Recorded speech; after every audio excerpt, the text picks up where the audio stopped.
Vou convidá-los a abrirem comigo no texto de Números, capítulo de número 20. Números, capítulo de número 20, é o texto que nós estaremos utilizando hoje para estudar a palavra do Senhor. A gente vai ler no capítulo 21, do verso 4 a 9. Números, capítulo 21, do verso 4 ao verso 9.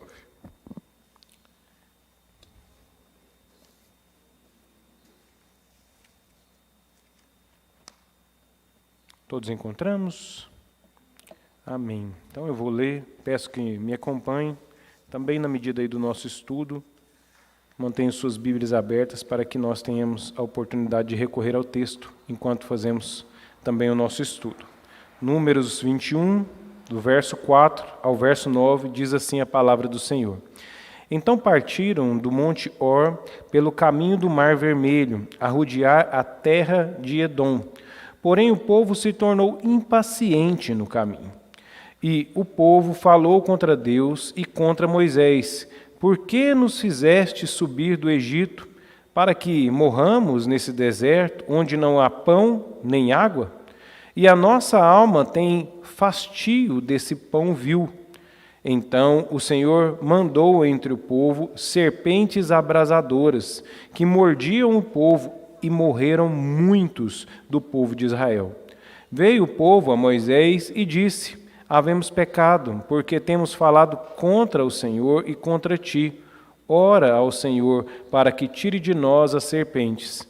Então Moisés orou pelo povo. Disse o Senhor a Moisés: Faze uma serpente abrasadora, ponha-na sobre uma haste, e será que todo que mordido, que a mirar, viverá.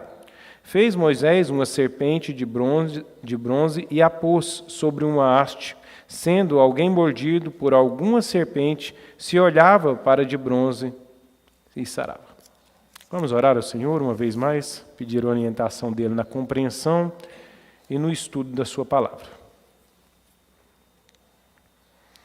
Bendito Deus, Pai Celestial, nós estamos diante da Tua santa presença nesta manhã, agradecidos, ó Deus, porque é mediante o sacrifício vivo de Cristo, é mediante, ó Deus, o Espírito Santo que nós temos acesso ao Senhor, que podemos falar abertamente contigo, ó Pai, que fomos reconciliados no nosso relacionamento com o Senhor. Damos graças por isso, damos graças pela Tua palavra, que foi registrada, preservada ao longo dos anos e serve a nós agora como um instrumento de orientação, como um instrumento de disciplina, como um instrumento onde nós conhecemos mais do Senhor, ó Deus, e assim aperfeiçoamos a nossa caminhada. Suplicamos que o Senhor fale conosco nessa manhã através da Tua palavra, que ela enriqueça os nossos corações, que ela nos dê a capacidade de servirmos melhor ao Senhor e assim sermos encontrados como servos aprovados pelo Senhor na nossa caminhada. Nós oramos clamando assim em o nome de Cristo Jesus. Amém. Nossa lição nesta manhã é sobre a lei de Deus em tempos de anarquia. A lei do Senhor, como ela se reflete em nossos corações e como, de fato, ela é um instrumento de Deus para preservar a ordem, o bom andamento do seu povo ao longo da história, ao longo dos tempos. Talvez o mais importante para nós iniciarmos aqui a nossa lição seja compreender um pouco o que é a anarquia. Quem sabe aí o significado dessa palavra pode me ajudar para nós iniciarmos aí o nosso estudo. O que é anarquia? Se quiser falar, pode falar, né? O que é anarquia, pessoal? Desordem, sim. Como? Ausência de governo, muito bem, isso também. Mas alguém quer contribuir aí, irmãos? Podem falar alto, pessoal, não precisa trocar ideia aí do lado não, né? Quiser consultar o Google também, fiquem à vontade. Hoje nós nem arriscamos mais, né? A gente já vai direto ali para o significado do dicionário. Mas o que os irmãos falaram aqui está de conformidade com o significado da palavra.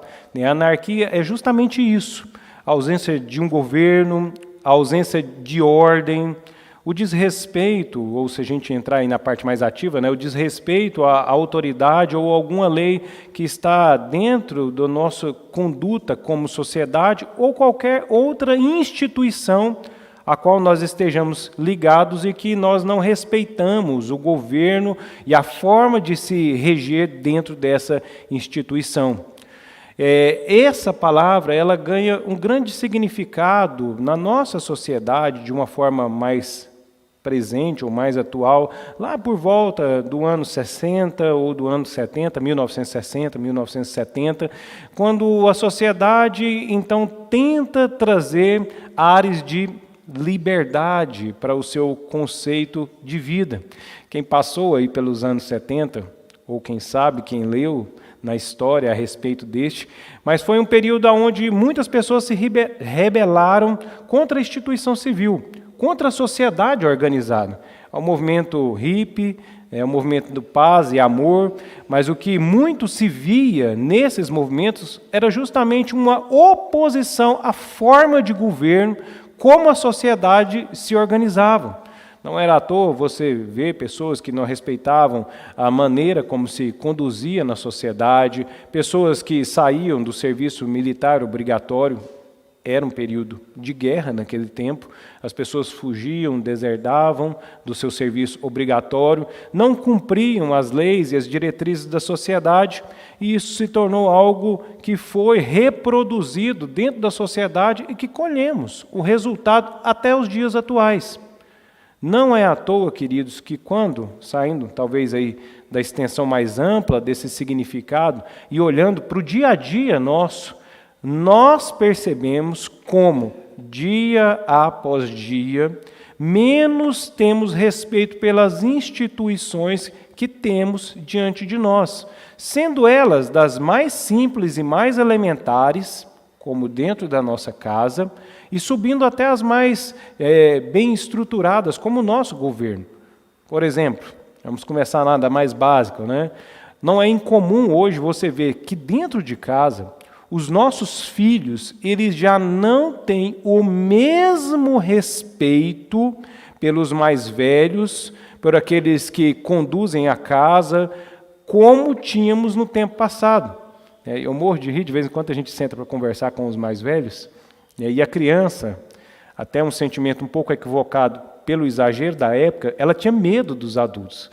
Quando o adulto sentava na sala para conversar, né, a criança nem passava, né? Eu morro de rir dos meus avós quando contavam para mim. Eu falava, se a criança passasse na frente de um adulto, pronto, né? Já passou, já lá no quarto ela ficava, lá ela já apanhava, e ela aprendia que ela não tinha que entrar no meio de conversa do adulto, no meio da conversa do adulto, não podia, né? Era uma falta de respeito. É interessante como no tempo passado, o recurso um pouco mais limitado, o acesso à tecnologia, quando alguém tinha uma televisão em casa, era uma, né? Só uma.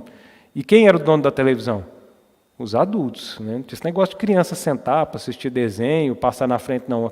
A televisão era do adulto, né? Porque ele teve a compra e ele era responsável por dirigir a programação. Hoje inverteu, não é?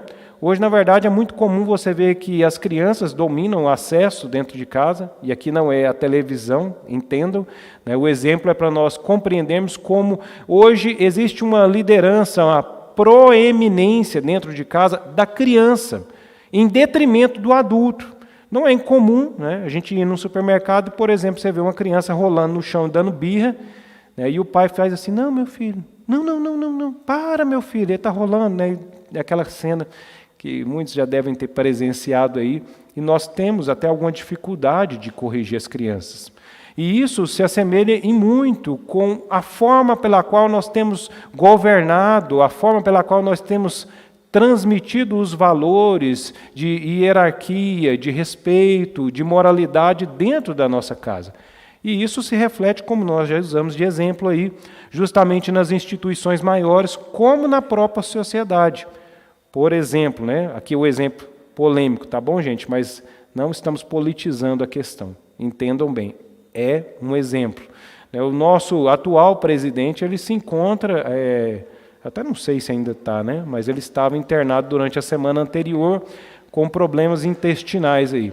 E não é muito incomum você olhar, por exemplo, nas redes sociais e ver palavras de ódio, palavras de desrespeito, alguns dizendo assim, podia morrer logo, né? Porque já acabava o governo. Ora, queridos, de uma certa maneira, quando nos posicionamos dessa forma, demonstramos de fato uma intenção no nosso coração, que nós não respeitamos as instituições civis. De uma certa forma, não demonstramos apreço, zelo, não constituímos respeito por aqueles que estão à frente. E que, como cristãos, né, se a gente volta um pouquinho e lembra aí das instituições lá em Romanos 13, são todas elas constituídas por Deus. Então, a elas também devemos respeito. Então, entendendo um pouquinho esse panorama do que eu quero que nós compreendamos aqui a respeito do que é anarquia e o que a Bíblia diz dessa ausência de governo, voltemos um pouquinho aqui para o nosso texto, no livro de Números, capítulo 21. Esse texto que temos aqui diante de nós, para a gente se situar um pouquinho aqui, ele é um texto que cumpre aquele período do povo de Israel em que eles estão na travessia do deserto. Lembrem-se, né? Lá no livro de Êxodo, somos apresentados ao povo de Israel, que já há quase cerca de 400 anos antes havia ido para o Egito, período de muita fome. José foi constituído ali o vice-faraó, ali dentro da estrutura do Egito, ele levou toda a sua família para lá, e lá eles passaram um bom tempo, constituíram-se povos, cresceram em número, também se tornaram escravos, pois vieram novos regentes que não conheciam nem tampouco a José e nem tampouco aquele povo. Ao passo que, por causa dessa opressão, eles oraram ao Senhor e Deus levantou um libertador. Quem Deus chamou? Moisés. E a história nos conta, nos primeiros capítulos de Êxodo, que Deus então ele se manifesta a Moisés, ele o chama para a liderança do seu povo. A partir dali, Moisés seria o líder que conduziria aquele povo, tanto na saída do Egito, até a chegada da nova terra, a terra que emana leite e mel, a terra que Deus estava preparando para aquele povo. O responsável pelo governo daquele povo, o responsável pela conversa, o diálogo diretamente com o Senhor, seria Moisés. Ele era a autoridade civil, bem como também parte da autoridade espiritual daquele povo. Devemos nos lembrar que, ao longo dessa história, Deus também constituiu Arão como sacerdote daquele povo. E assim Deus o foi conduzindo durante o deserto. Para quem se lembra, né, a travessia ela tinha suas dificuldades. Era um lugar de escassez de água, escassez de alimentos. E que aquele período de transição também serviria para que o povo se conscientizasse do trato dele com Deus e do que era necessário eles abdicarem para agora ter uma nova vida com o Senhor. Estavam saindo do Egito, que, embora escravos, tinham toda uma estrutura, mas estavam agora indo para uma terra que Deus estava preparando para eles e que a estrutura viria do Senhor. Mas aí, né, gente? Como nós bem conhecemos o coração do homem, que a palavra nos diz que é enganoso, o texto nos relata que chegou um momento, durante a travessia do deserto, que aquele povo se rebelou contra a liderança de Moisés e contra a forma pela qual Deus estava conduzindo aquela travessia no deserto. Volta novamente os olhares aí para o seu texto, veja no versículo de número 4, diz assim: porém o povo se tornou impaciente no caminho. E logo em seguida, essa impaciência do povo, logo vieram também as reclamações, vieram os dizeres contra a maneira pela qual Deus estava conduzindo todas essas coisas. Diz o verso de número 5, e o povo falou contra Deus e contra Moisés. E aí vem a lista, né?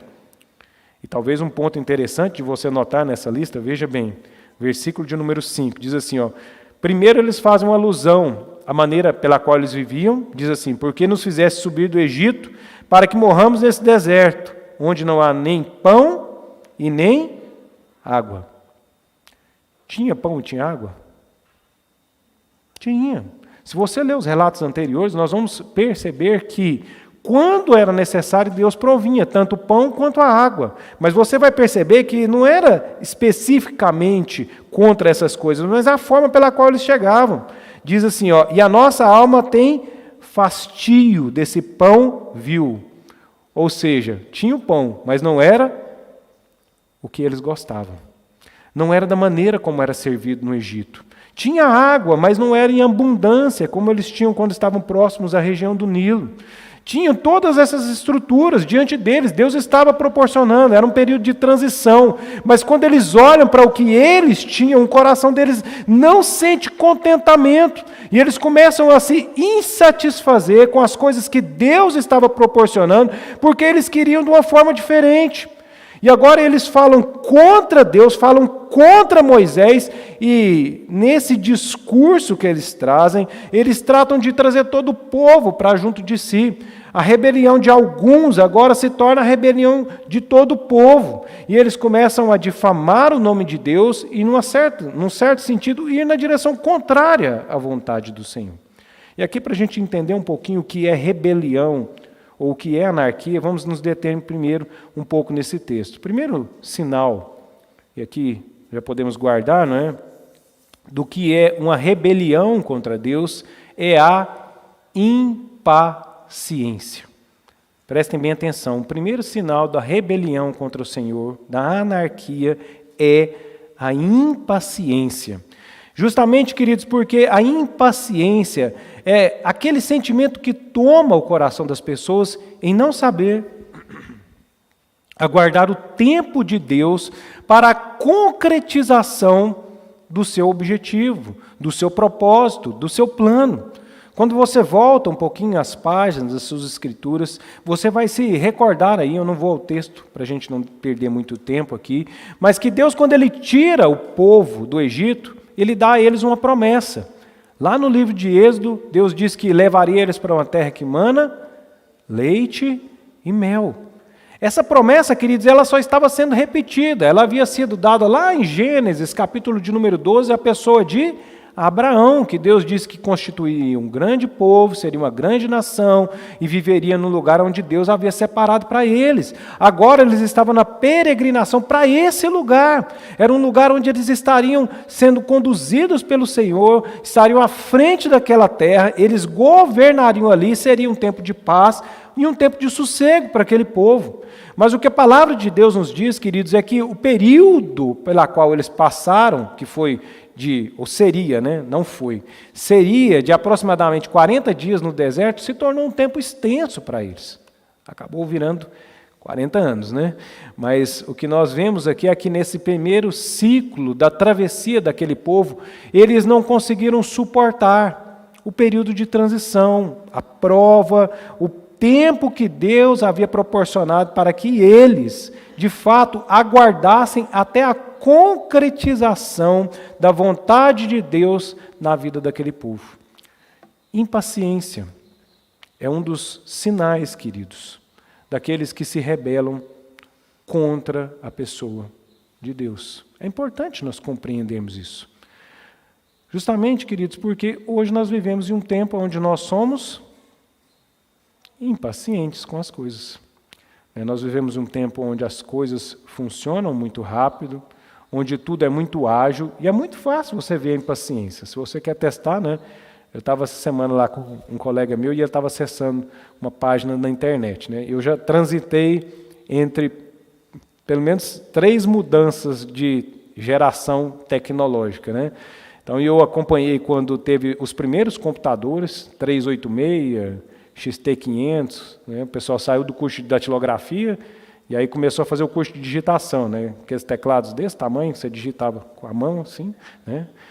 E aí foram as primeiros indícios de tecnologia. Até a primeira internet, na minha época, né, foi a internet discada por linha de telefone, aquela que você pesquisava uma foto e ela ia carregando assim, ó.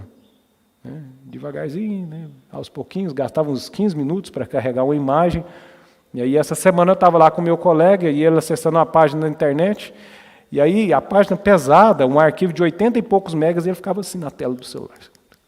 Ele falou assim, rapaz, para que isso? Eu falei assim, não carrega, está demorando demais. Eu pensei, está demorando, né? Mas assim, em vista do que tínhamos e do que temos hoje, nós conseguimos perceber como as coisas estão mais velozes. Mas a nossa paciência, ela diminuiu em muito. Nós não temos a capacidade de suportar a transição das coisas, queridos. Nós temos uma impaciência com relação a todas as coisas. Eu cito a tecnologia aqui, mas é no sentido de compreendermos justamente que ela é uma das coisas que reflete a forma como nós vemos o mundo, como nós estamos ligados e como nós estamos conduzindo a nossa vida. Não temos paciência. Ainda na semana anterior, o pastor Belmiro pregou aqui na igreja, e uma das palavras dele, justamente falando contra a teologia da prosperidade, foi de que muitos cristãos hoje se sentem frustrados com o Senhor, porque oram, pedem alguma coisa, esperam uma semana, Deus não age, ela se rebela e se desvencilha do Senhor. Como se Deus tivesse a obrigação tanto de atender os nossos pedidos, como de fazê-lo na hora que nós imaginamos que é correta. E isso se constitui um erro. A palavra de Deus, queridos, ela nos ensina e ela interpõe ao nosso coração que Deus tem o tempo determinado para todas as coisas. E nesse sentido, queridos, nós, especialmente nós cristãos, devemos aprender a domar o nosso coração para que estejamos sempre antenados ao tempo de Deus para todas as coisas. Precisamos ter paciência. É Deus quem sabe, queridos, o tempo destinado para o acontecimento daquilo que Ele já planejou em nossas vidas. É Deus quem sabe o tempo para que elas se concretizem. Abra sua Bíblia em Provérbios 19, versículo de número 2.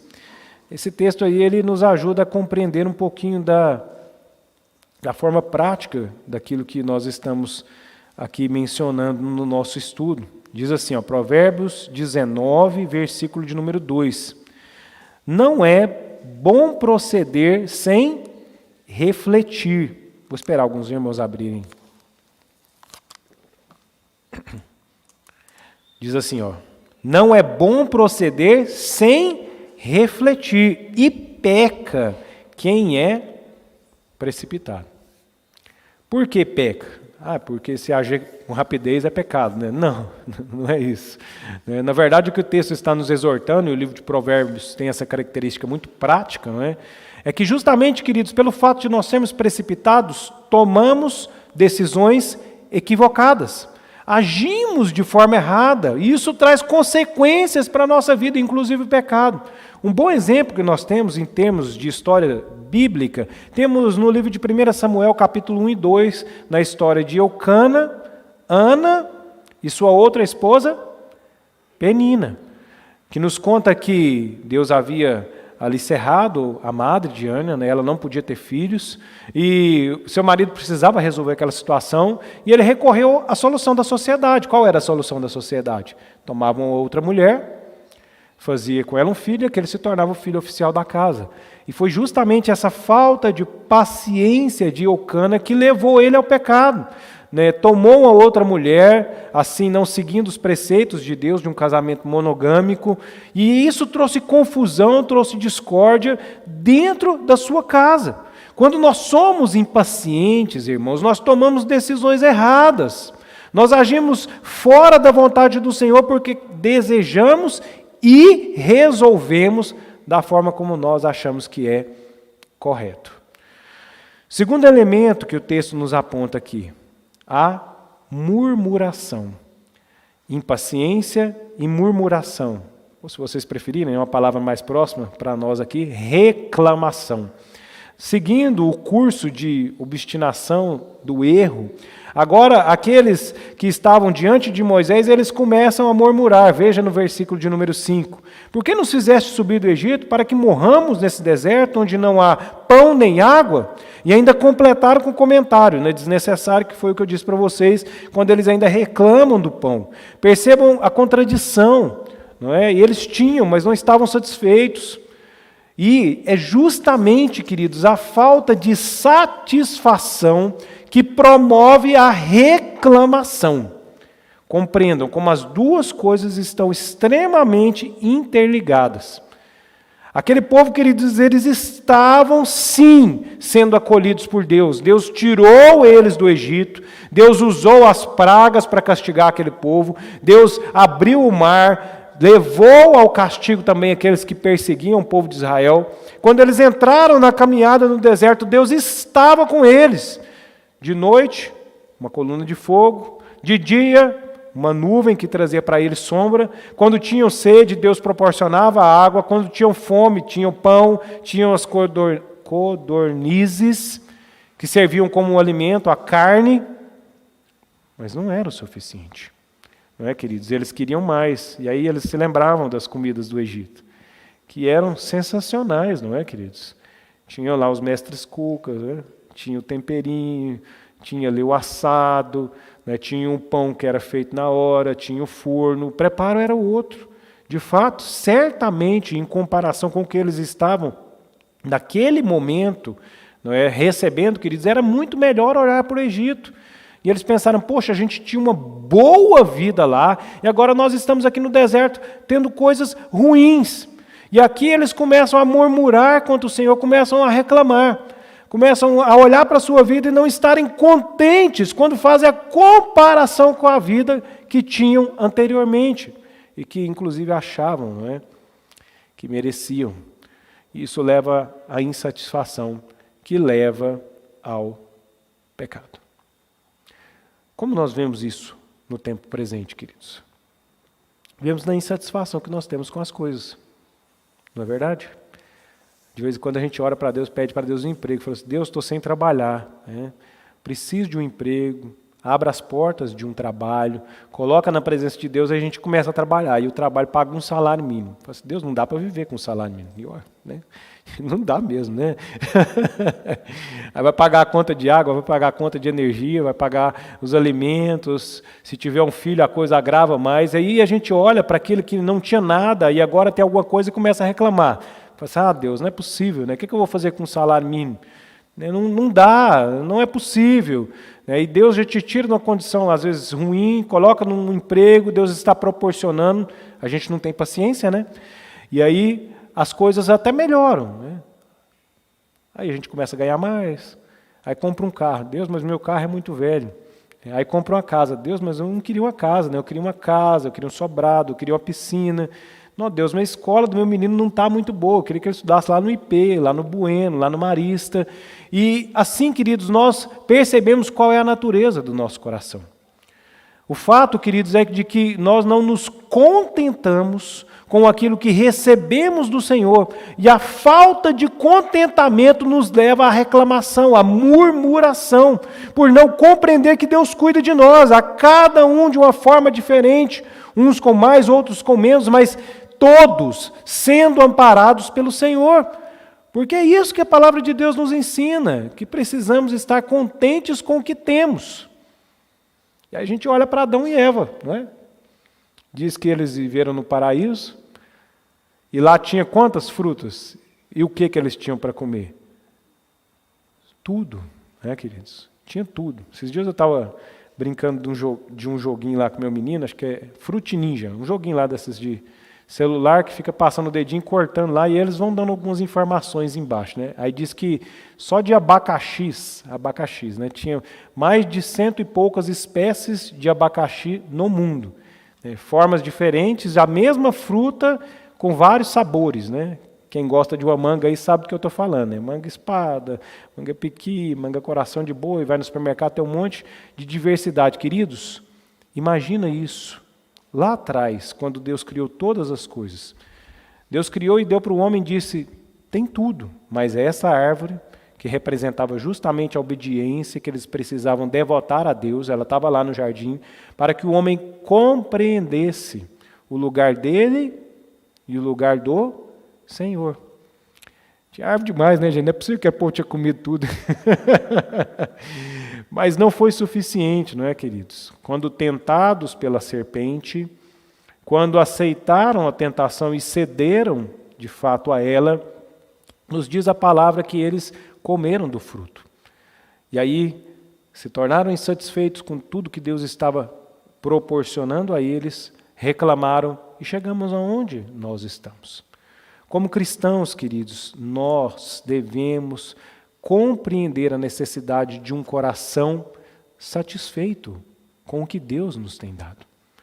É somente, queridos, quando nós tivermos um coração contente, compreensível de que Deus tem todas as coisas no tempo certo e nos dá de conformidade com a sua vontade, é que poderemos ter paz em nossos corações.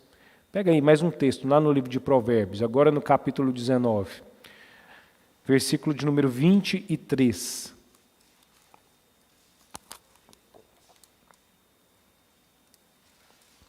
Provérbios 19, versículo de número 23.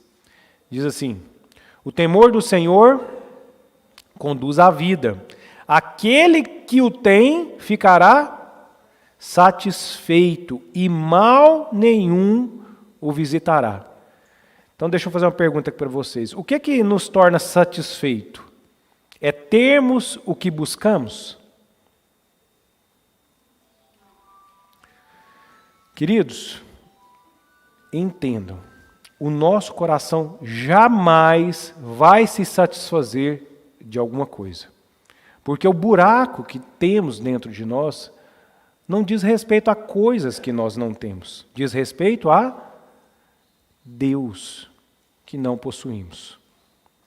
É por isso que o texto diz assim, que é o temor de Deus que preenche o vazio da nossa alma. Quando nós tememos ao Senhor, nós ficamos satisfeitos, porque encontramos a compreensão de que Deus nos dá o que nós precisamos.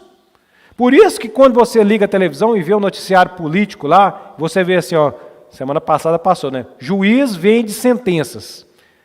Aí você pensa assim, meu Deus, o cara ganha 36 mil reais de salário, junta auxílio terno, auxílio moradia, auxílio alimentação, auxílio carro, auxílio segurança, e vai, né? Dá uns 100 mil por mês. Aí você fala assim, se eu tivesse 100 mil, eu estava satisfeito. Meus queridos, se você tivesse 100 mil, você queria 200. Se você tivesse 200, você queria 300. E assim segue a nossa alma, porque o nosso coração, queria dizer, não se contenta. Por isso, aqueles que têm muito continuam a usar da corrupção para possuir mais. Por isso, queridos, uma pessoa que, por exemplo, é apegada à sexualidade, ela continua a buscar mais. Se ela trai o marido ou trai a esposa com um, vai querer 2, vai querer 3, vai querer 4, porque nós não nos satisfazemos com as coisas que o mundo oferece. Nós nos satisfazemos no Senhor. É somente quando os nossos olhos buscam em Deus todas as coisas, é que o nosso coração se apazigua. E agora ele se torna calmo, porque compreendemos, é Deus quem governa. Ele sabe o que é o melhor.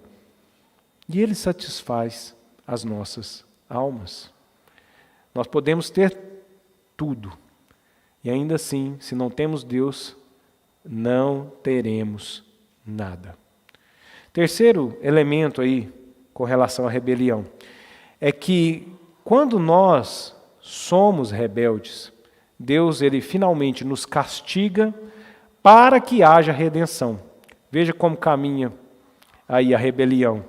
A rebelião ela segue um fluxo, não é? Pelo menos para nós cristãos é assim. Nós agimos com impaciência, murmuramos, mas como Deus ele deseja a redenção do seu povo, ele age ativamente. Volta no texto de Números 21 e olha o que diz, versículo de número 6. Então o Senhor mandou entre o povo serpentes abrasadoras que mordiam o povo e morreram muitos do povo de Israel. É tão interessante, queridos, porque o caminho da rebelião ele leva à consequência. E é isso que a Bíblia tenta nos expor e fazer com que eu e você venhamos a compreender. Quando nós somos rebeldes, nos diz a palavra do Senhor que Deus ele é como um pai. E um pai, ele faz o que com quem ele ama? Ele corrige, ele disciplina, ele leva aquela pessoa a refletir a respeito do que de fato ele está fazendo, para que assim ele seja salvo do seu caminho de desobediência. E é isso que a palavra do Senhor tenta deixar claro para nós. Aquele povo estava insatisfeito, aquele povo estava descontente com a atitude de Deus.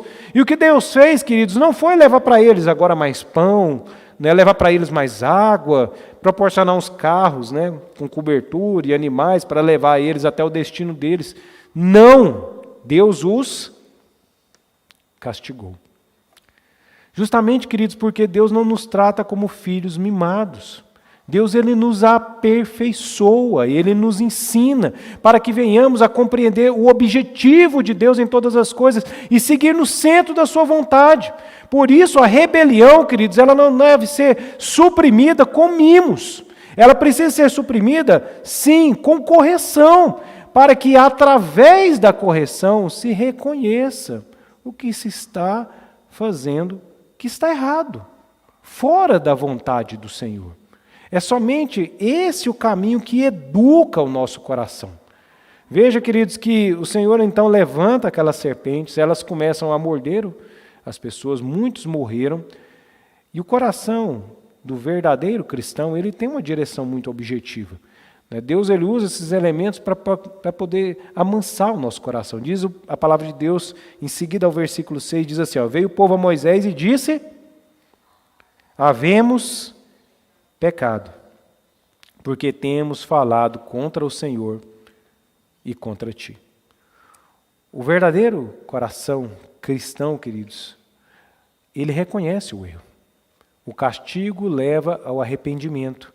E o arrependimento nos leva à presença de Deus. Talvez aqui seja muito importante a gente fazer uma separação entre aquele que crê em Deus e aquele que não crê em Deus. Que é inclusive o objeto de tratativa de muitos dos salmistas. Quando eles começam a olhar o povo do mundo que não tem a Deus, e eles falam assim, puxa vida, esse pessoal faz tudo que é errado, é corrupto, age de desconformidade com a palavra do Senhor, mas tem muitas coisas, vivem bem. E aí ele vai tratando isso ao longo do Salmo, mas lá no final ele diz, mas terão a punição do Senhor. Nós estaremos com o Senhor, estes não estarão. E por isso, queridos, quando nós olhamos para a história do cristão e quando estamos em desobediência com o Senhor, Ele nos pune. Porque Ele nos trata de forma diferente daqueles que não estão com Ele. Um pai que ama o seu filho, ele precisa corrigi-lo. Porque se ele não corrigir, queridos, o caminho de desobediência há de persistir por toda a vida da criança. Então o pai que ama, ele corrige. O pai que quer o bem do filho, ele o disciplina. Às vezes até levando a uma disciplina física, como é o caso que aconteceu aqui no texto, mas que servirá para comoção e leve ao arrependimento e a uma nova disposição com o Senhor. Nesse sentido, queridos, Deus ele trata a rebelião com penalidade. E a penalidade na vida do cristão leva ao arrependimento. E o arrependimento produz fé. Veja, o texto continua, diz então que depois disso o povo veio a Moisés, versículo de número 7, e aí diz que Moisés orou ao Senhor, e o que Deus falou? Pega uma serpente, coloca ela lá no meio da onde o povo estava, e todas as pessoas que olharem para a serpente serão curadas da picada. Não tinha o soro, feito da serpente, não tinha um tratamento com ervas, não tinha nada, queridos. O que eles tinham que fazer? Só olhar para a serpente. Lembra alguma coisa do que a gente lê lá no livro de Hebreus, não é? Que a fé é a convicção de fatos. Não se veem, não se esperam, não se veem, não podemos concretizar isso fisicamente. Queridos, por que bastava olhar? Porque ao se submeterem, ao olharem para a serpente, eles reconheciam que ali estava a presença de Deus, era Deus os curando, era Deus os salvando, era Deus redimindo a vida deles. Eles precisavam compreender essas coisas. E o arrependimento nos leva a um ato de fé. Agora, eles podiam reconhecer o erro e dobrarem o seu coração à vontade do Senhor. Aqui fica o exemplo para nós. Não é verdade, queridos? Quando o nosso filho está lá, dando birra no supermercado, rolando no chão, o que você faz? Compra o presente, que ele está pedindo, Não é, gente? É assim que tem que fazer. Né? Quem está com o filho mais velho aí, né, sabe, não é, Davi? A gente vai lá e compra um presentinho para ele, né? Fala assim, ô, meu filho, chora não, tá aqui, ó. Põe no carrinho e leva. Quando for a próxima vez que ele for no supermercado, o que ele vai fazer? A birra de novo, não é, gente? O que você faz? Compra outro, né? E isso vai fazer o que quando ele virar adolescente? Quando ele virar jovem? E quando ele virar adulto? O monstro. Nós teremos o reflexo da educação que nós demos. Crescerá como um filho, uma pessoa que não sabe receber o não. E que acha que tem direito a todas as coisas. É um pouquinho do que a gente está vendo hoje em termos de sociedade. Não é verdade, queridos? Nós não podemos ser privados de nada, inclusive da consequência. E aqui eu trago um tema polêmico, né, para a gente ilustrar o que eu estou falando aqui. O aborto. É um bom exemplo. Não é verdade, queridos? Por que se aborta? Porque alguém, em algum momento da caminhada, teve um comportamento errado com a sua sexualidade. Isso veio a se concretizar através de um filho, que a palavra de Deus nos diz que é uma bênção da parte de Deus. A pessoa olha e fala, eu não quero. E aí a pessoa vai lá e aborta. Toma uma vida, não aceita a responsabilidade por aquilo que ela fez e naturalmente traz a consequência para a vida que já estava se formando, para a sociedade, para a pessoa e assim por diante. Porque ela não aceita que a sua vontade seja contrariada. Percebam, queridos, a gravidade quando nós deixamos de corrigir o que está errado. Agora traz isso para a vida da igreja. Porque uma das 3 marcas, quais são, vou mudar, né? Quais são as 3 marcas de uma igreja verdadeira? Quem lembra aí? Lição de escola dominical, né? Qual que é, gente, as 3 marcas de uma igreja verdadeira? Alguém me ajuda? Comunhão, que é, a comunhão ela é o quê? Ela é o uso institucional dos sacramentos, não é? Batismo e Santa Ceia. O que mais? Disciplina, tem mais um outro, hein? Não vou falar, viu?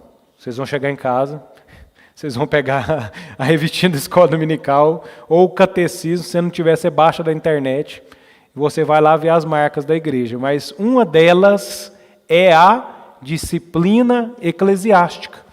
Por que a disciplina é uma das marcas da igreja, queridos? Porque Deus colocou ela como um firme fundamento da sua igreja. A disciplina, queridos, é um instrumento que corrige e que leva a vida. Deus usa ela para instruir o seu povo. Nos diz a palavra do Senhor, queridos, que esse povo ele pelejou contra Deus, ele teve dura serviço. E por causa disso, os 40 dias de peregrinação no deserto se tornaram em 40 anos. E aquela geração não viu aonde Deus os levaria. Pereceram no deserto e veio uma outra geração nova, com o coração dedicado ao Senhor. E esses entraram, esses viram a glória do Senhor, porque não foram rebeldes. A rebelião, queridos, nos impede de ver as bênçãos do Senhor, nos impede de estar próximos de Deus. E Deus corrige a rebelião duramente para o nosso próprio bem. Por isso que a igreja precisa sim ter a disciplina ao longo da sua caminhada. Querido, se há algum pecado na igreja, precisa ser tratado. Se algo está acontecendo em desconformidade com a palavra de Deus, isso precisa ser corrigido para o nosso próprio bem e para o bem da comunidade do Senhor, individualmente e coletivamente. Então, nesse sentido, o que nós observamos, queridos, é que a parte importante da condenação à rebelião é a disciplina. Isso vale na igreja, isso também vale na sociedade. E aqui a gente pega um bom exemplo, não é verdade, queridos? O que hoje tem trazido muitos problemas dentro do nosso país, né, do Brasil? É que, infelizmente, hoje, queridos, as leis que temos diante de nós, elas não têm sido cumpridas. E aqueles que não cumprem a lei, eles também não são penalizados. E por isso nós temos o retrato que vemos hoje no nosso país. Temos um povo que não serve, temos um povo que não respeita a liderança, temos um povo, queridos, que, por exemplo, quando vai fazer uma passeata, uma manifestação, né, em prol de alguma coisa que acha justo, quebra estabelecimentos, destrói, depedra. E os mesmos que fazem essa depredação, eles não são punidos. E aí nós temos o sentimento, como o que temos do brasileiro hoje, não é verdade? É justamente por causa de situações como essa, queridos, que nós temos visto o nosso país ir de mal a pior, porque não temos o respeito, não temos a dedicação, né, com aqueles que estão constituídos por Deus como nossa liderança. Certo? Tranquilos, queridos, até aqui? Então vamos para a próxima parte, e a última, né, que o meu tempo está quase esgotando aqui, né, que é de fazermos então a compreensão e o paralelo aqui da rebelião e a autoridade na lei de Deus. Como já mencionamos e falamos, o povo se rebela contra um líder, o povo que se rebela contra um líder instituído por Deus, ele também está se rebelando contra o próprio Deus. Volta um pouquinho aí a sua Bíblia, lá no livro de Números mesmo, capítulo de número 16, tá? Versículo de número 3. Volta aí um pouquinho sua Bíblia. Números 16, versículo de número 3.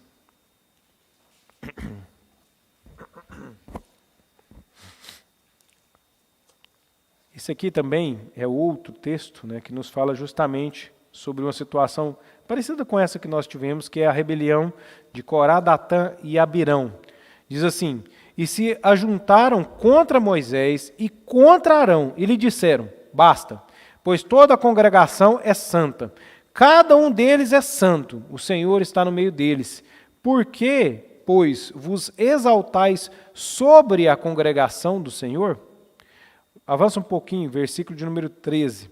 Porventura é coisa de somenos que nos fizeste subir de uma terra que mana leite e mel para fazer-nos morrer neste deserto, senão que também queres fazer-te príncipe sobre nós? Nem tampouco nos trouxeste uma terra que mana leite e mel, nem nos deste campos e vinhas em herança. Pensas que lançarás pó aos olhos destes homens? Pois não subiremos.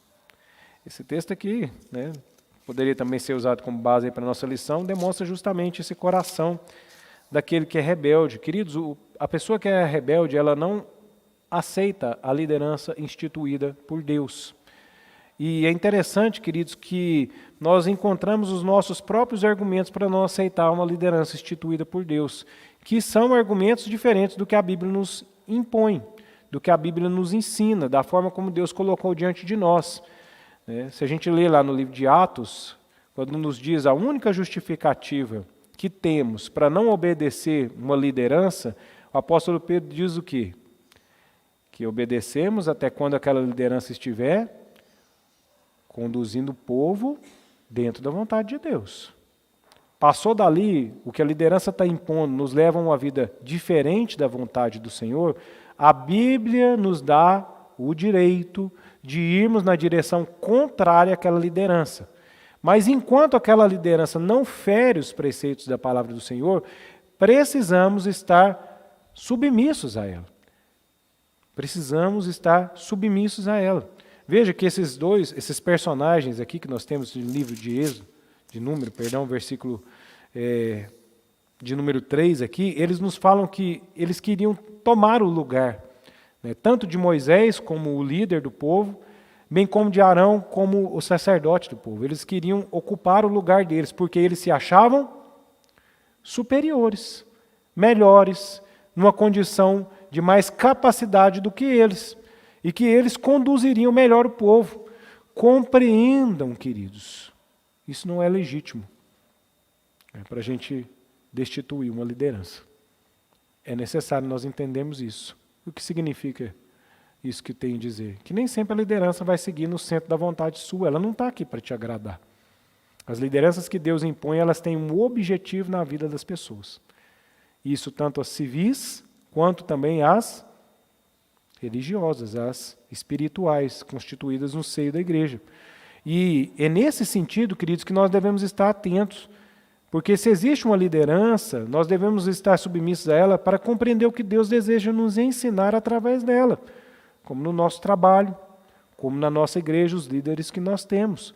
E somente poderemos, queridos, serem submissos a esses no momento em que eles estiverem contrários à vontade do Senhor, e não diferente disso. Deixa eu só confirmar aqui, porque aí eu já caminho para a conclusão. É 10h20, o horário é esse mesmo, né? 50 minutos. Então estou no finalzinho, porque eu não ouvi o sino. Tocou a sirene? Tá certo, já entendi, né? Então vamos concluir aqui, tá bom? Servir a Deus, estando submisso às autoridades que Ele mesmo instituiu, é a sua vontade para nós. Aqueles que foram colocados nesse papel, eles têm uma responsabilidade. Serão cobrados dentro dela. Compreendam, queridos. Nós não estamos aqui estudando os líderes, né? Nós estamos estudando os liderados. Aqueles que são líderes, eles também têm uma responsabilidade com o Senhor. Em algum momento a gente pode falar um pouquinho a respeito disso. Mas na condição de liderados, nós temos uma responsabilidade muito grande com aqueles a quem Deus constituiu como líderes sobre nós, tanto civis quanto espirituais. E precisamos ter um coração submisso à vontade do Senhor, porque fazendo dessa maneira nós encontraremos paz naquilo que Deus tem a nos ensinar. Não seremos rebeldes, não caminharemos para a anarquia, porque compreender, queridos, que uma vida sem governo, ela só nos leva para mais distante do Senhor. E compreendemos que Deus deseja que tenhamos liderança, que Deus nos conduz nessa direção e que isso é para o bem nosso e de todo o seu povo. Olá, que bom ter você por aqui. E aí, gostou do vídeo? Então não se esqueça de se inscrever no nosso canal, ativar o sininho para receber as notificações dos outros vídeos que virão, curtir esse vídeo e principalmente, é claro, compartilhar ele com as pessoas que você ama, para que elas também sejam edificadas e abençoadas por essa mensagem. Nos siga também nas outras redes sociais que estão aparecendo aí na sua tela, para você poder acompanhar melhor os nossos horários e as nossas programações. Tá bom? Que Deus abençoe sua vida e até o próximo vídeo.